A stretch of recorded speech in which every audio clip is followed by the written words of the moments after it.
Bonjour à tous, bienvenue sur cette chaîne dédiée d'une part aux médecins souhaitant venir faire leur spécialisation médicale en Allemagne, c'est-à-dire y exercer, et d'autre part à la santé de la femme et de la femme enceinte.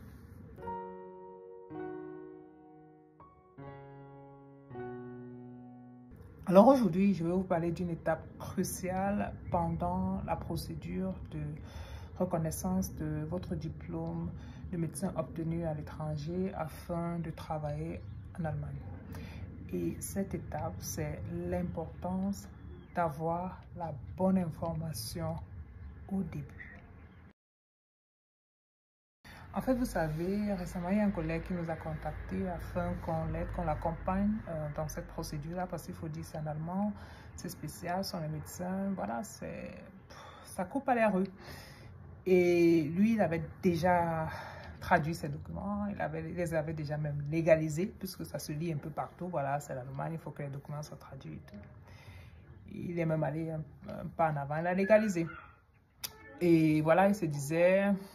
ouais, tout est bon jusqu'ici. Du moins, c'est ce qu'il pensait. Jusqu'à ce qu'il nous contacte et après vérification, bon, c'était clair parce que quand on s'y connaît, on sait où ça peut clocher. On a quand même vérifié pour le lui montrer en noir sur blanc. Voilà, ça n'a pas été traduit au bon endroit et ça n'a pas été légalisé au bon endroit non plus. Donc, tout ça, c'est peine perdue. Imaginez un peu la frustration, les dépenses. Il faut tout reprendre à zéro. Surtout, voilà, on sait comment c'est, hein, les conditions de travail au pays. Des mois parfois non payés. On paye combien, le salaire, tout n'est pas toujours très bien réglementé. Et voilà, cette légalisation et tout ça a des coûts. Et il faut tout recommencer. C'est frustrant, n'est-ce pas? Ça fait mal. Oh, ça peut être évité. Heureusement qu'à niveau nous a contactés parce que sinon, il a envoyé tout ça à l'ordre en Allemagne et ça allait être, après 3 mois d'attente, tout allait être rejeté.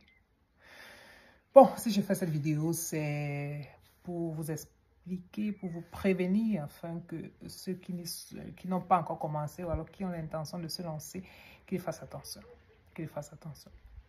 Donc, en fait, vous savez, la procédure est dynamique comme l'information ici. Et là-dedans, il faut avoir la bonne information. Il faut avoir la bonne information et on l'a auprès des personnes compétentes, auprès des personnes qui s'y connaissent. Et mon message à travers cette vidéo, à travers la conférence que nous allons organiser en novembre, justement avec une traductrice qui a le droit de faire ce genre de traduction, qui est reconnue pour cette procédure, c'est de vous expliquer cela de A à Z. À quoi faire attention, quels sont les bons interlocuteurs, où faire quoi. Parce que dans cette procédure, vous allez lire partout certification, mais attention, il y a différentes façons de certifier l'authenticité d'un document. Il y a l'apostille, il y a la légalisation, il y a le Beglaubigung. Et d'un état à l'autre, ça peut être différent. Et vous voyez, c'est déjà au niveau de ces détails que ça se joue. Ce qui est bien avec cette procédure, c'est qu'il n'y a pas de date limite, il n'y a pas de concours. Donc, ce n'est pas une procédure où on vise sur la vitesse, mais sur la précision. Sur la précision. Parce qu'il n'y a pas de date limite. Vaut mieux bien faire et après ça prend son cours que de devoir tout recommencer parce qu'on s'est précipité et on a fait des erreurs. Ce n'est pas un concours. La procédure, c'est une procédure, ça prend son temps, on a des examens, mais il n'y a pas de date limite, il n'y a pas de date d'inscription à l'université, il n'y a pas un professeur qui doit nous pistonner. Non, non, c'est pas comme ça. Donc, prenez votre ticket pour venir à la conférence, pour être bien informé, bien préparé. Et même si après, ce n'est pas pour vous, au moins, vous savez pourquoi ce n'est pas pour vous. Vous comprenez? Au lieu d'avoir ça comme ça derrière la tête et de vous dire, voilà, il faut que je fasse ça. Non, il faut que ça soit vraiment bien précis. Et nous sommes là pour ça. Donc, pour ceux qui sont intéressés, en novembre, venez à la conférence. C'est tout un week-end.